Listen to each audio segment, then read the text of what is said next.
I personally don't want to pursue the Senate today. Uh, One is the Senate agenda is set primarily by the President pro tem, similarly in the House by the Speaker. And today, unfortunately, both those roles are held by the ruling party. Um, and if I went into the Senate, and I'm sure I could have an impact, because I will be viewed as a threat, because I am viewed as a threat, there will be determination uh, that I'm not successful. I believe there will be determination that um, bills are proposed and stuff that will not see the light of day. And that's one of the reasons why I'm not sure if that would be a good use of my time, given what is the reality. We just got to be real here, but the situation we're faced with today. Similarly, that's why I don't make public of the businesses I invest in that create jobs. In fact, there's been a real life case. I will say to all of you listening that a suspicion of a business that I'm invested in, and some group of people went and attacked their equipment and the generator room and that kind of stuff, claiming that they were trying to hurt a business I was invested in. And of course, they're hurting people's jobs, and we got partners in there, et cetera, et cetera. So that's why I'm saying, if I went to the Senate, there will be determination, because I'll be viewed as a threat to make sure that there's not success and things we want to do. The second reason why is also real for me is a fact that politics anywhere in the world requires resources, right? And if I went into the Senate, I would want to play by the rules. I would want no conflict of interest. I would want to be doing no sort of business, or I do consultancy now because of my experience. As a senator in Liberia, the assessing code of conduct I would want to follow that would preclude me from doing these things, that would dry up sources of income, legitimate sources of income I have today. And so given the fact that I think progress I would try to make will be fought, combined with the fact that because I want to be a full-time senator and do it the right way, that it will drive some sources of revenue that I need to fund the foundation, to fund these programs, that kind of stuff. That combination makes it difficult to try to consider the Senate. So that's why important institution, important role. I want to encourage good people to get into the Senate. That's why I'm encouraging Tawongbe in Nimba. That's why I'm encouraging Ambassador Solontaire in Bong, and we'll identify candidates in all 15 counties to run, because I understand the importance of that institution. For those two reasons, it doesn't make sense for me at this point in time. Okay. We have a question here, a couple of questions here. But I would take one or two more, because Right. as you know, I have The a 4 time. o'clock, and I like to And the be on time is- and not keep people waiting. And again, people know this will not be my last podcast.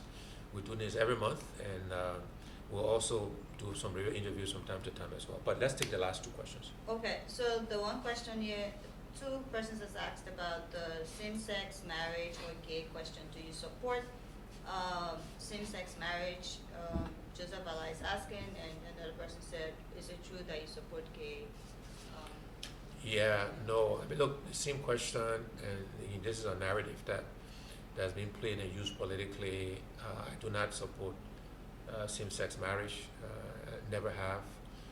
As a Christian married man, that's not a lifestyle I support, and that is not a lifestyle the Liberian people generally support. I often say to people as well that that is not a priority for most Liberians today. Liberians want jobs, they want better healthcare, they want better education, they want better infrastructure, etc., etc., and that's where we should focus our energy, and that's where my energy is focused. But to answer the question directly, and I have, that is not a lifestyle I support. And the last question I guess would take so you conclude is, what is your position on dual citizenship? We've had 3 of those questions. Yeah, I support dual citizenship. Um, if you look around the world, um, most countries, or let me say many, because I have not done empirical work. I, I think most, but many, even if not most, allow dual citizenships. And let me give you some of the practical reasons why. I think I was talking to a Nigerian friend and colleague. Nigeria has had dual citizenship for over 20 years or more. And he said at the time when the debate came, there was a very practical answer to why it made sense. They said, look, how come we're willing to pay a non-Nigerian expat, in quotes, American or European, whatever, to come and do stuff for us, who got the technical expertise, but we're not willing to pay another Nigerian because he or she has a different passport, and not willing to accept them, the Nigerians, their parents were, etc., etc. And from that very practical perspective, that says, dual citizenship makes sense. Citizenship cannot be denied, cannot be taken away once earned. So I do that.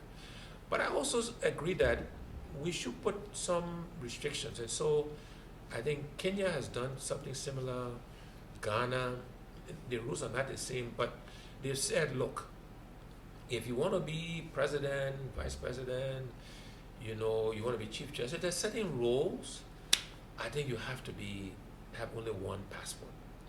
Because you cannot be in those high policy-making roles and have the opportunity to escape bad decisions you make, bad policies you make.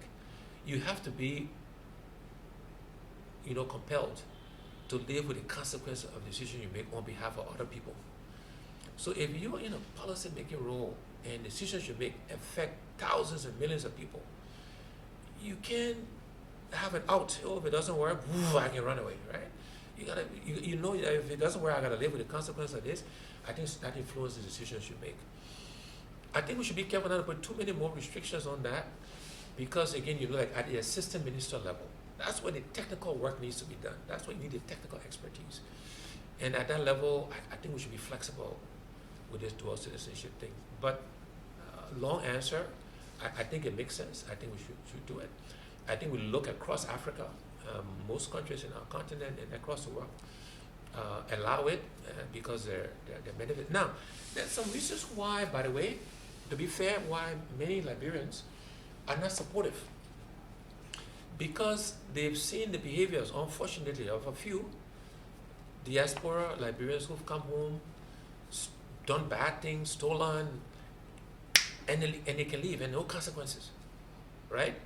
I mean, of course, Liberians in Liberia with only one passport steal and do bad things, there are no consequences either.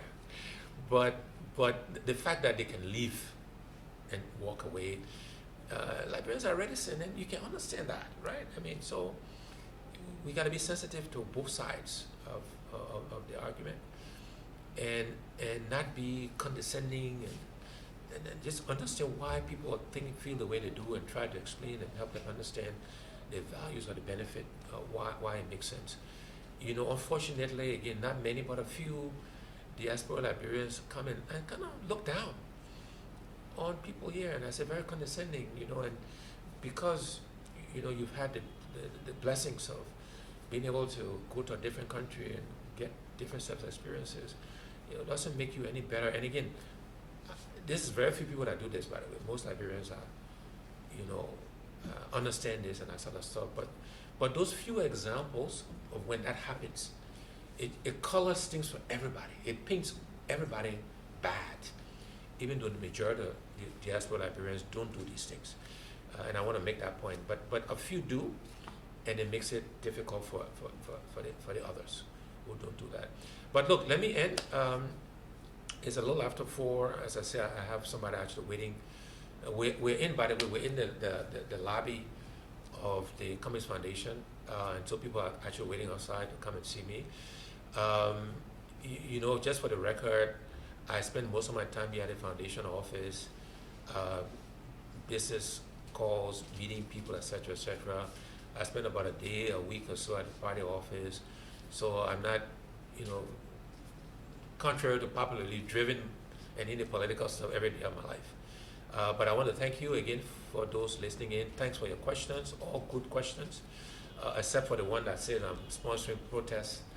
You know, that really pisses me off, and it shows a lot of ignorance. But all good questions, all challenging questions, and I welcome your questions, comments, and suggestions. I thank you very much, and I look forward to having this discussion in the next 30 days. God bless you, and God bless Liberia. Thank you very much.